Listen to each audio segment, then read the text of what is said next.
En este vídeo realizaremos un apasionante viaje por los antiguos monumentos de Perú, un país que guarda los increíbles secretos de las civilizaciones incas.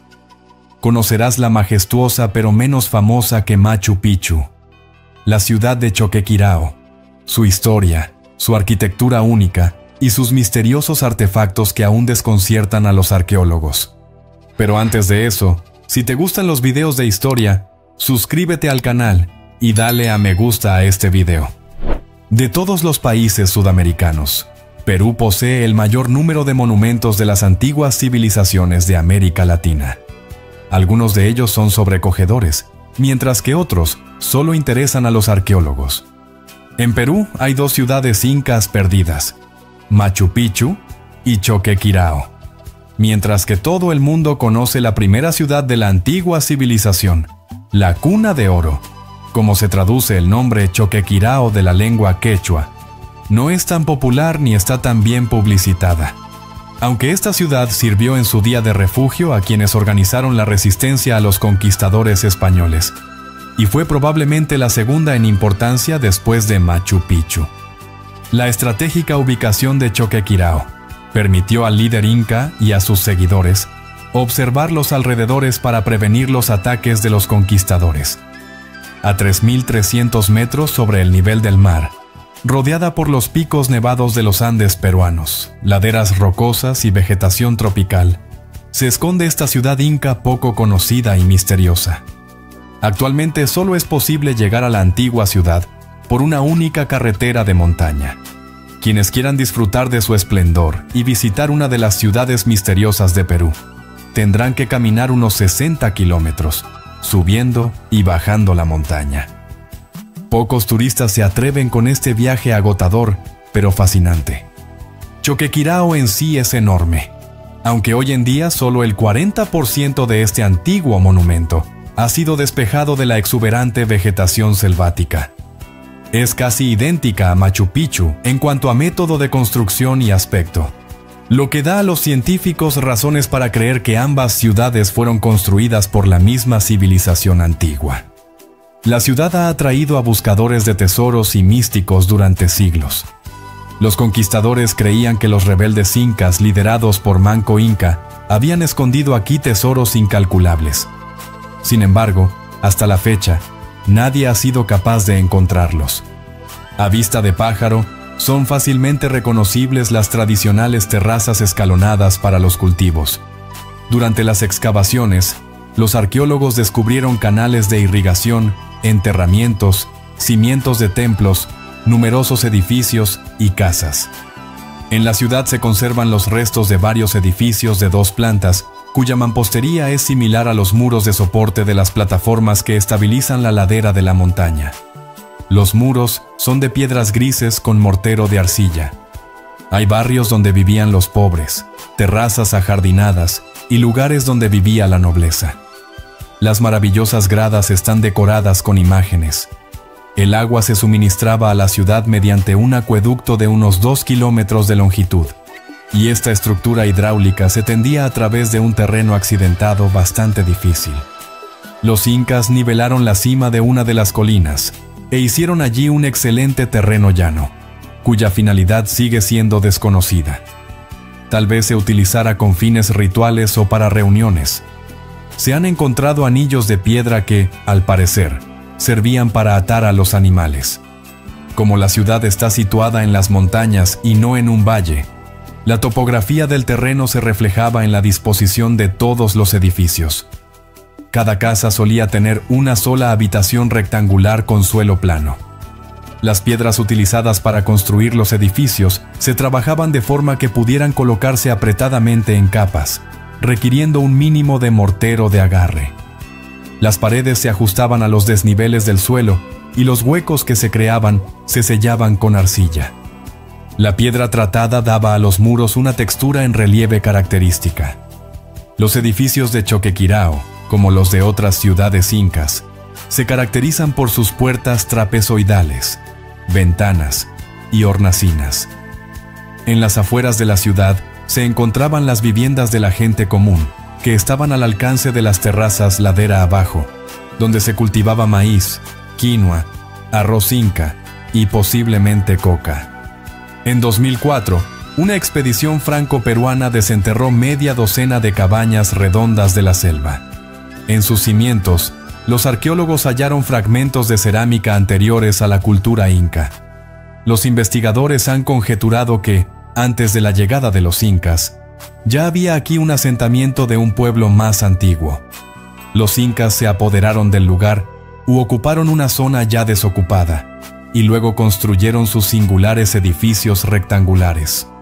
Las típicas terrazas incas se cuentan entre las mayores estructuras de la ciudad. Alrededor de la plaza central hay un templo, varios edificios administrativos y barrios residenciales de la nobleza. En las afueras de la ciudad hay barrios residenciales que forman un pequeño pueblo. En los últimos años, las autoridades peruanas han intentado atraer al mayor número posible de científicos y arqueólogos para que investiguen a fondo la cultura inca. Hasta ahora, los investigadores no han podido responder a la pregunta de la verdadera antigüedad de Choquequirao, como se llamaba originalmente la ciudad, ni de por qué y cuándo fue abandonada. A menudo se encuentran monedas, armas, joyas y otros objetos similares en los antiguos enterramientos de nobles, pero recientemente los arqueólogos han descubierto un inventario funerario realmente raro, una silla plegable de metal. La silla, con armazón de hierro, mide aproximadamente 70 por 45 centímetros cuando está plegada. La encontró un equipo de arqueólogos en el sureste de Alemania. Según uno de los investigadores, la silla data de alrededor del año 600 después de Cristo y fue depositada en la tumba de una mujer que murió a la edad de unos 45 años. Según los arqueólogos, aunque solo se conserva la parte metálica de la silla, es posible que se fabricara con otros materiales, como madera y cuero. En general, los enterramientos con sillas son increíblemente raros. Solo se han encontrado 29 enterramientos altomedievales con sillas en toda Europa, y solo 6 de ellos eran de hierro. Estos objetos solían estar fabricados con materiales orgánicos como madera, marfil, cuero o tela, por lo que solo se han conservado de ellos clavos o armazones metálicos. También se encontró en la tumba un gran trozo de mosaico de vidrio, cubierto de motas de vidrio de diferentes colores fundidas entre sí. La silla plegable tenía un significado simbólico específico en la antigüedad. Se utilizaba como signo de honor o autoridad, reservado a obispos, sacerdotes, oficiales y otros dignatarios. Los investigadores también hallaron un enterramiento de un hombre junto a la mujer. Estaba enterrado con un juego completo de armas, que incluía una lanza y un escudo. También encontraron en la tumba una pala, un cinturón con hebilla de bronce y una riñonera. Los investigadores planean desentrañar la identidad de la mujer y el hombre en un futuro próximo. Hace casi 900 años, una joven murió en Sudamérica. Fue enterrada cerca de la actual frontera entre Chile y Argentina. Sin embargo, a diferencia de otras personas enterradas cerca, fue enterrada en una canoa. El análisis de los huesos mostró que la mujer murió entre los 17 y los 25 años. Fue colocada en la canoa y se le aplicó pigmento rojo en la cara y los antebrazos. Cerca de ella se colocaron objetos que se cree que se llevó a la otra vida, como una vasija de cerámica y casi una docena de conchas de almeja de agua dulce. El cadáver de una mujer en una canoa es un hallazgo muy poco habitual. Junto a ella, los arqueólogos encontraron los restos de otras 2 personas, pero por alguna razón solo estaban enterrados en el suelo. Curiosamente, la inmensa mayoría de los enterramientos de este tipo en embarcaciones incluían a hombres, y las mujeres eran muy escasas. Los científicos aún no saben por qué se eligió a esta joven en concreto para enterrarla en una canoa. Los enterramientos en barco han estado presentes en diversas culturas a lo largo de la historia, desde los vikingos hasta los pueblos nativos americanos. Los investigadores creen que, en este caso, la canoa desempeñaba un papel metafórico, simbolizando una embarcación que ayudaba al difunto a llegar al más allá. Los artefactos encontrados en el interior de la canoa probablemente servían como pago por las criaturas míticas que el difunto pudiera haber encontrado por el camino. Los arqueólogos señalan que se trata del primer enterramiento en canoa descubierto en la parte argentina de la Patagonia. Machu Picchu es una ciudad legendaria escondida en el corazón de los Andes, a 2.400 metros de altitud. Este antiguo asentamiento inca, enclavado entre dos picos montañosos, sigue guardando sus secretos hasta nuestros días. Las ruinas de la ciudad de Machu Picchu son espectaculares entre picos montañosos cubiertos de selva y laderas escarpadas, aterrazadas en el valle, y dejan sin aliento a los turistas. Quienes deseen explorar las ruinas monumentales y sumergirse en la atmósfera de una antigua civilización, pueden seguir el camino inca, una ruta utilizada por los peregrinos durante siglos. Parte del Valle Sagrado, cerca de Ollantaytambo, y atraviesa bosques exóticos y montañas majestuosas. La caminata por el camino inca dura varios días. La vista desde la cima de Bory Rock es espectacular. Es el lugar perfecto para saludar al amanecer, siempre que no le importe la abundancia de gente, así como de llamas pastando en las inmediaciones.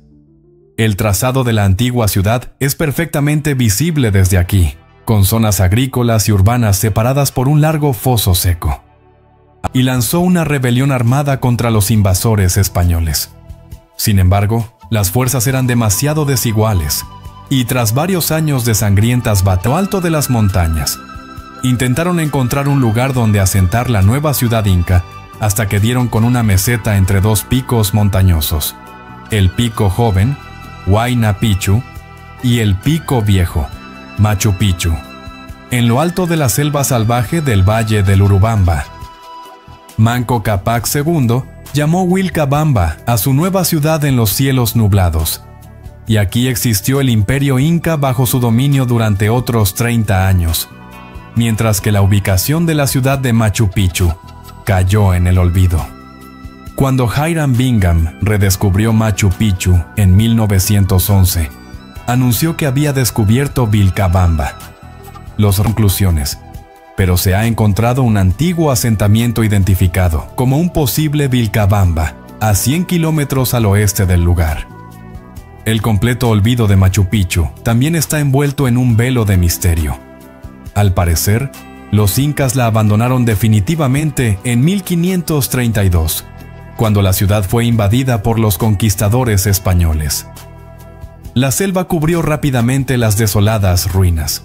Decisión asombrosa. Los incas planearon Machu Picchu de modo que la ciudad pudiera existir independientemente del resto del mundo.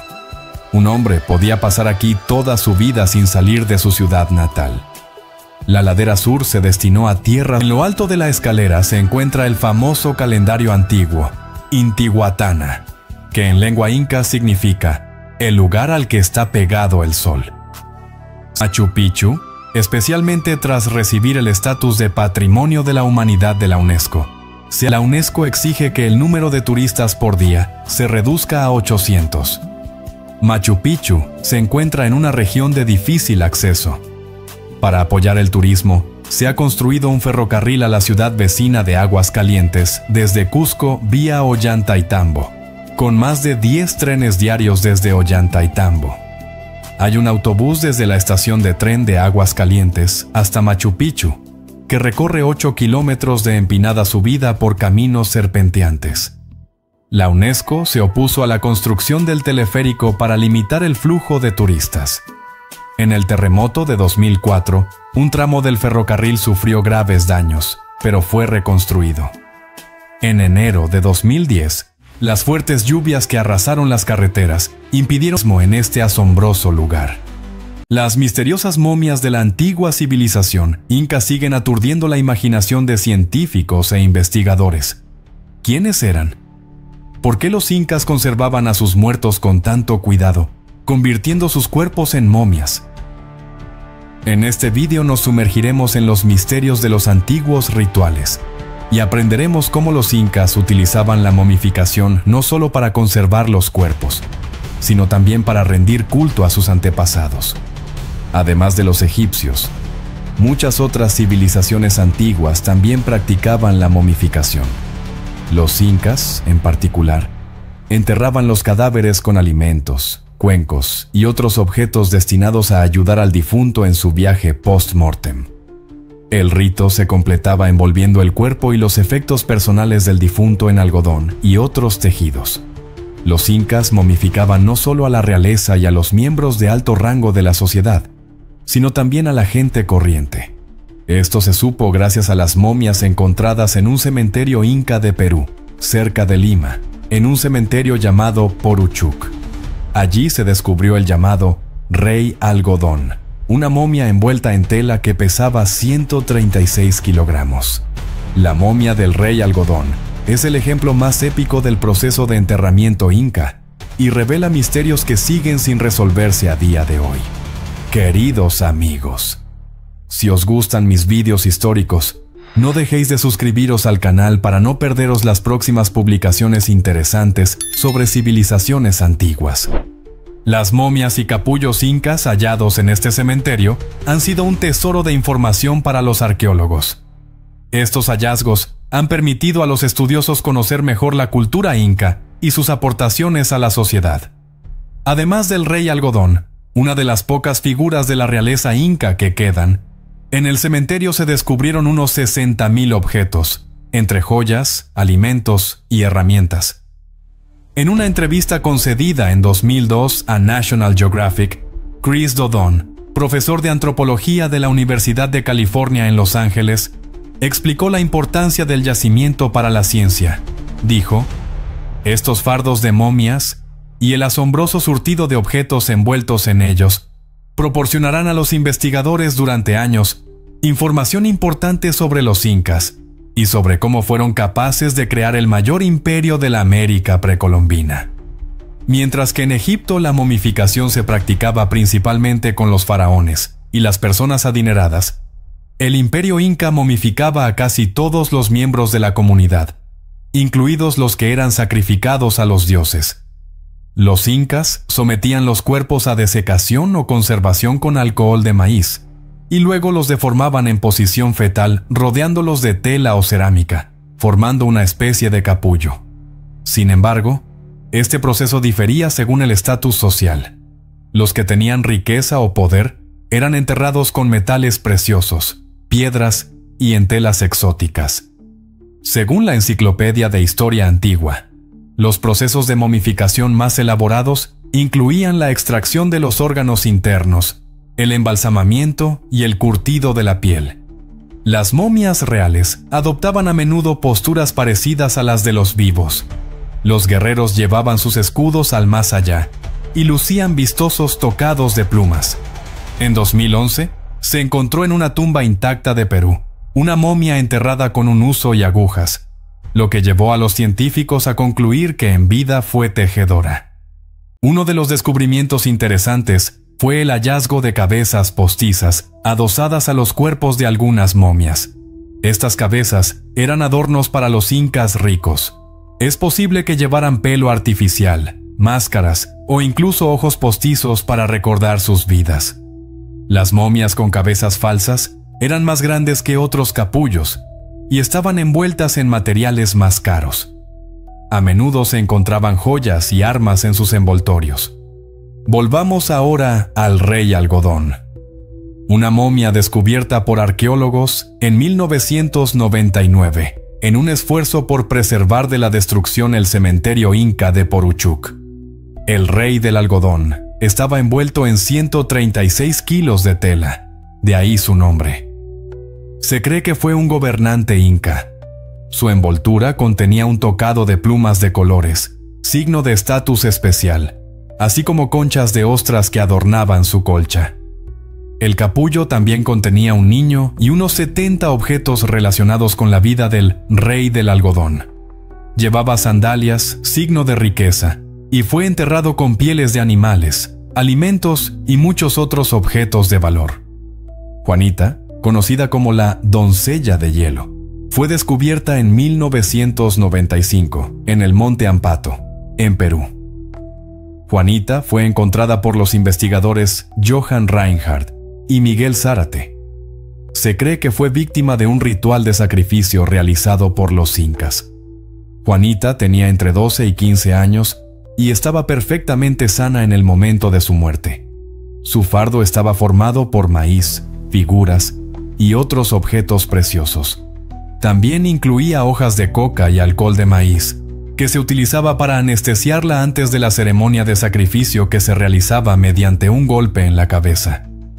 Un examen posterior del cuerpo de Juanita mostró cambios en su dieta en el último año de su vida, lo que sugiere que había sido preparada para el sacrificio 12 meses antes. En el cementerio de Poruchuk se descubrieron unos 10.000 capullos que contenían momias. Algunos fardos contenían hasta 7 personas. Los fardos que contenían a varias personas, según el peso total de los cuerpos, los materiales de sus caparazones y los objetos enviados con ellos al más allá, podían pesar hasta 180 kilogramos. No era raro que los arqueólogos encontraran familias enteras enterradas juntas. Los materiales iban desde pieles curtidas de animales y cestos hasta cerámica fina y tejidos. Cuando los españoles entraron en la capital del Imperio Inca, Cusco, en 1533, se encontraron con un rey y una reina momificados en el trono. Junto a ellos estaban sus riquezas y posesiones mundanas, así como sirvientes que impedían que las moscas se acumularan en sus cuerpos disecados. Estas momias servían de recordatorio vivo de su ascendencia y su vínculo común. Las momias de la familia real inca eran tratadas como si aún estuvieran vivas, incluso si las incluía en ceremonias como las celebraciones del solsticio y los desfiles, cuando los asistentes las portaban para los gobernantes de turno. Sus familias seguían acudiendo a ellos en busca de consejo y bendiciones. Estos reyes y reinas también actuaban como oráculos, autorizando matrimonios y coronaciones. Sin embargo, su riqueza no se heredaba, sino que permanecía enterrada con ellos. Los conquistadores españoles se llevaron los metales preciosos y las joyas expuestas, mientras los reyes y reinas incas seguían sentados en sus tronos. Esto llevó a los incas a trasladar sus momias más valiosas de un lugar a otro. En 1559, los conquistadores descubrieron y destruyeron la mayoría de los capullos reales, declarando esta práctica pagana para justificar sus acciones durante la conquista del Imperio Inca. Los españoles también dejaron tras de sí la primera víctima conocida de un arma de fuego en América. Durante una excavación arqueológica en Poruchuk en 2004, se encontró un cráneo con evidencias de heridas de entrada y salida, presumiblemente hechas por un mosquete. Posteriormente, se encontraron otros 2 cuerpos con heridas similares en el mismo cementerio. Aunque los españoles destruyeron casi todas las momias reales incas a finales del siglo XVI y principios del XVII, la documentación de los cuerpos supervivientes ha inspirado el desarrollo de ciencias como la antropología y la arqueología. Este descubrimiento provocó el saqueo de sus propiedades por parte de los conquistadores, pero también difundió el conocimiento del proceso de enterramiento inca. Hacia el siglo XVII, los españoles perdieron el contacto con el embalsamamiento y los eruditos europeos empezaron a comparar a los incas con los egipcios. En los siglos XVIII y XIX, siguieron apareciendo restos de momias incas, lo que dio lugar a numerosas excavaciones arqueológicas y colecciones museísticas. Queridos amigos, ha sido un viaje fascinante al pasado. Escribid en los comentarios sobre qué tema os gustaría ver los próximos episodios. Sugerid temas que os interesen. Vuestra opinión es importante para mí. Hasta pronto. Y también, por favor, apoya el canal. Pon un like en este vídeo si te ha parecido interesante. Y no dejes de suscribirte. Habrá muchos más vídeos históricos en el futuro.